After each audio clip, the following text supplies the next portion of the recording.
First up is the new movie coming down, Bring Them Down, by Chris Andrews, director, starring some people you might have heard of before, at least a few of them. As Michael, you have Christopher Abbott. As Jack, you have Barry Keoghan. He's got a lot of praise and a lot of work lately. You've also got Colm Meaney, which you might also recognize. He plays Ray. And then as Caroline, you've got Nora-Jane Noone. This is a little Irish movie. Um, Irish movies can get pretty intense sometimes. This is no exception. So, I'll give you the basic setup of this, which probably you're hearing now for the second time, but it starts out with um, Michael, so the Christopher Abbott character, and Caroline, Nora Jane Noone character, and they're driving the car with their mom, and they're kind of racing away. And you find out quickly that their mother, well, let's put it this way: the two are not siblings. The two are, you know, girlfriend, boyfriend. They're girlfriend, boyfriend. Michael and Christine, and they're in love, and they're with Michael's mom in the car, and Michael's mom is leaving Michael's father. She reveals this while they're driving along, and he kind of freaks out, and he starts driving faster and faster and faster, and then there's a wreck, and that's like the cold open. Splash forward to years later, the mom died during that crash. And you don't really know all of the details, but you get the feeling that Michael either went to jail for it, or he just went into exile, or he left because he was, shunned by the family, or he felt so terrible, or he freaked out. Whatever the reason was, he never ended up with um, never ended up with Christine. She ended up marrying another guy. His father has just stayed back, which is Colm Meaney. His father just stayed back running the sheep farm in Ireland, and he was away for a while. And the beginning of the movie is he's back now. He's back on the farm working with his dad. He's kind of just dealing with life. They don't really get into that historical moment of the first few seconds of the film, other than it's looming over everything. It's kind of this pain and this specter of what happened way back when that kind of colors every interaction and relationship throughout this movie. So it's an important context, even if it's not important, like I guess plot wise to the rest of the goings on in the movie. It really colors the way the characters kind of have a kind of have some built-in emotion just right out of the gate. The basic setup then from that point forward is you've got two neighboring farms that kind of hate each other. And essentially, this becomes kind of a feud movie where the Christine is basically um, next door, and she's not, like I said, she's not anymore the boyfriend girlfriend with Christopher Abbott's character. She has a new husband. They have a son. The son is Barry Keoghan, and they are trying to do their own thing. They're trying to, start developing the land. They're going to try to start building stuff, trying to make some money different ways.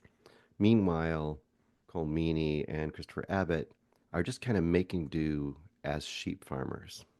But at the beginning of the movie, Christopher Abbott's up in the hills, and he notices that two of the rams from their herd have gone missing. And he goes over next door.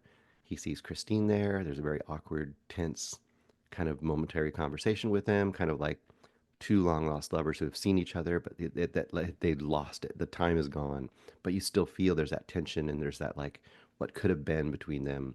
But at the same time, his main point of being at the farm is what's happened to our rams? And Barry Keoghan says, "Oh yes, they died. I found them dead. They were in our property and dragged them away, and we threw them in our call it a slurry, which is basically when the animal dies, they throw them in this thing and they essentially dispose of the carcasses.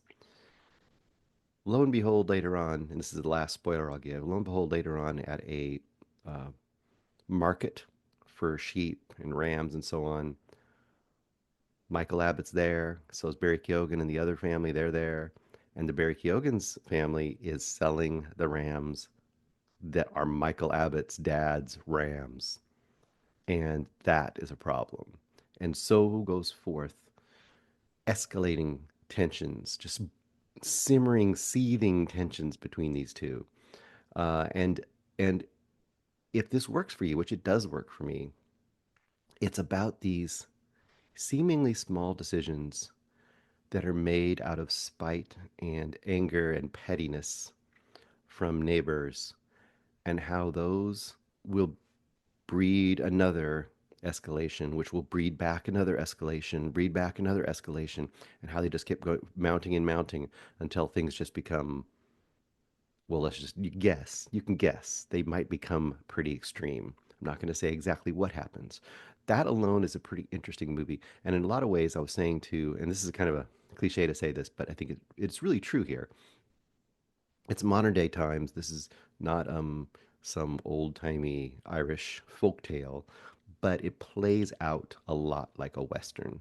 You could imagine this being ranchers, ranchers in the 1800s in the Old West, and how it could escalate when, some of their cattle got rustled or something, or the, horse got stolen, that kind of a thing. It really has that kind of feel, but it's in Ireland and it's with sheep. And the things that happen, I mean, I won't say they're super disturbing, but especially if there's violence towards animals that bothers you, don't, this is not the movie for you. This will definitely get to you. But I feel like in this movie, it's absolutely justified because it's kind of the point and the way that they're making the point against each other in this movie. Another thing that's great about this movie is there's an interesting structural thing in it where it's not exactly Rashomon, um, where you have, it's not like a single event that you see from, three different angles or whatever. That's kind of the classic Rashomon thing, right?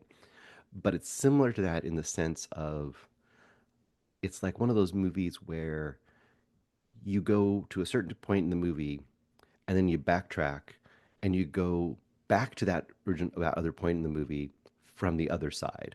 And in this case, you're doing it from the side of the one family up to a certain point, and then you go from the side of the other family and then up to a certain point, and then you have a little bit of a denouement after that. Like, where does that final thing lead to? I think this movie's pretty darn great, especially if you like I said, that's kind of these seething, very, very deadly serious um, kind of westerns. I think it has that vibe in a lot of ways, but the modern setting I think works as really well as well. Great acting throughout. Some of our best indie actors um, doing indie actor work, doing these small budget movies that they can really sink their teeth into. And it's a pretty great movie. I think this is going to be a hidden gem for a lot of people, but I thought it was pretty darn good. I'm gonna go 4.5 stars for this movie. Why not five? I'm borderline on it.